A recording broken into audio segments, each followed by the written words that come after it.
Choice to ಯಾರು apt ಮಾಡ್ಬೇಕು ಅಂದ್ರೆ, ಈಗ ಸೆಕೆಂಡ್ ರೌಂಡ್ ಅಲ್ಲಿ ನಿಮಗೆ ಒಂದು ಕಾಲೇಜ್ ಬಂದಿದೆ, ಈ ಕಾಲೇಜ್ ನಿಮಗೆ ಓಕೆ ಇದೆ, ಬಟ್ ಇನ್ನೂ ಒಳ್ಳೆ ಕಾಲೇಜಸ್ ಸಿಗುತ್ತೆ ಅಂತ ಹೇಳಿ ನಿಮಗೆ ಕಾನ್ಫಿಡೆನ್ಸ್ ಇದ್ರೆ ಮಾತ್ರ ಚಾಯ್ಸ್ ಟು ನ ಫಿಲ್ ಮಾಡ್ಬೇಕಾಗುತ್ತೆ. ಸೊ ಈಗ ಚಾಯ್ಸ್ ಟು ಫಿಲ್ ಮಾಡಿದವರು ಏನ್ ಮಾಡ್ಬೇಕು ಅಂತಂದ್ರೆ, ಎಷ್ಟು ಫೀಸ್ ಅಂತ ಹೇಳಿ ಅಲಾಟ್ ಆಗಿರುತ್ತಲ್ಲ ಅದಕ್ಕೋಸ್ಕರ ನೀವು ಚಲನ್ ಡೌನ್ಲೋಡ್ ಮಾಡ್ಕೋಬೇಕು.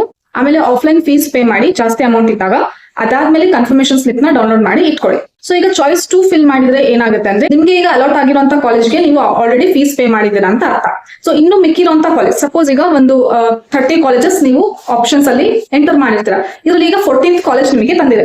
ಸೊ 14th ಇಂದ ಕೆಳಗಡೆ ಇರುವಂತ ಕಾಲೇಜಸ್ ಯಾವ್ದು ಇರೋದಿಲ್ಲ, 14th ಇಂದ ಮೇಲ್ಗಡೆ ಇರುವಂತ ಕಾಲೇಜಸ್ ಅಂದ್ರೆ 1 to 13 ಇರುವಂತ ಕಾಲೇಜಸ್ ನಿಮಗೆ ಥರ್ಡ್ ರೌಂಡ್ ಅಲ್ಲಿ ಸಿಗುತ್ತೆ. So you are going to enter into third round with 1 to 13 colleges. So next ಈ 14th ಕಾಲೇಜಸ್ ಏನಿರುತ್ತಲ್ಲ ಅದು ಹೋಲ್ಡ್ ಅಲ್ಲೇನೆ ಇರುತ್ತೆ. ಸ್ಟಾರ್ಟ್ ಆಗೋಕ್ಕೂ ಮುಂಚೆ ಎಡಿಟಿಂಗ್ ಗೆ ಎನೇಬಲ್ ಮಾಡ್ತಾರೆ. ಸೊ ಎಡಿಟಿಂಗ್ ಎನೇಬಲ್ ಮಾಡಿದಾಗ 1 to 13 ಕಾಲೇಜಸ್ ಅಲ್ಲಿ ನೀವು ರೀಆರ್ಡರ್ ಮಾಡ್ಕೋಬೇಕು based on the priority. So ಯಾವ್ದು ಜಾಸ್ತಿ ಪ್ರಿಯಾರಿಟಿ ಕೊಡ್ತೀರಾ ಅದನ್ನ ಫಸ್ಟ್ ಇಟ್ಕೊಳ್ಳಿ. ಸೊ 1 to 13 ಕಾಲೇಜಸ್ ನೀವು ಯಾವ ರೀತಿ ಚೆನ್ನಾಗಿ ಸೆಲೆಕ್ಟ್ ಮಾಡ್ತಿರಲ್ಲ ಅದ್ರಲ್ಲೇ ನಿಮಗೆ ಥರ್ಡ್ ರೌಂಡ್ ಅಲ್ಲಿ ಸೀಟ್ ಸಿಗುತ್ತೆ. ಸಪೋಸ್ ಥರ್ಡ್ ರೌಂಡ್ ಅಲ್ಲಿ ಮತ್ತೆ 1 to 13 ಅಲ್ಲಿ ಸೀಟ್ ಸಿಕ್ಕಿಲ್ಲ ಅಂತಂದ್ರೆ, ಸೆಕೆಂಡ್ ರೌಂಡ್ ಅಲ್ಲಿ ಏನು ನೀವು ಅಡ್ಮಿಷನ್ ಪ್ರೊಸೆಸಿಂಗ್ ಅಂತ ಹೇಳಿ ಫೀಸ್ ಪೇ ಮಾಡಿರ್ತೀರಲ್ಲ, ಸೊ ಅದೇ ಕಾಲೇಜ್ ಕನ್ಫರ್ಮ್ ಆಗಿ ಉಳ್ಕೊಳ್ಳಿ. ಆಮೇಲೆ 1 to 13 ಅಲ್ಲಿ ಯಾವ್ದಾದ್ರು ಒಂದು ಕಾಲೇಜ್ ಸೆಲೆಕ್ಟ್ ಆಯ್ತು ಅಂತಂದ್ರೆ, ನೀವು ಸೆಕೆಂಡ್ ರೌಂಡ್ ಅಲ್ಲಿ ಏನು ಫೀಸ್ ಪೇ ಮಾಡಿರ್ತೀರಲ್ಲ ಆ ಕಾಲೇಜ್ ಡಿಲೀಟ್ ಆಗ್ಬಿಟ್ಟು ಈಗ 1 to 13 ಅಲ್ಲಿ ಯಾವ್ದು ಚೆನ್ನಾಗಿರುವಂತ ಕಾಲೇಜ್ ನಿಮಗೆ ಬಂದಿರುತ್ತಲ್ಲ, ಸೊ ಆ ಸೀಟ್ ಕನ್ಫರ್ಮ್ ಆದಂಗೆ ಅದಕ್ಕೆ ನೀವು ಅಡ್ಮಿಷನ್ ಆಗ್ಬೇಕಾಗುತ್ತೆ.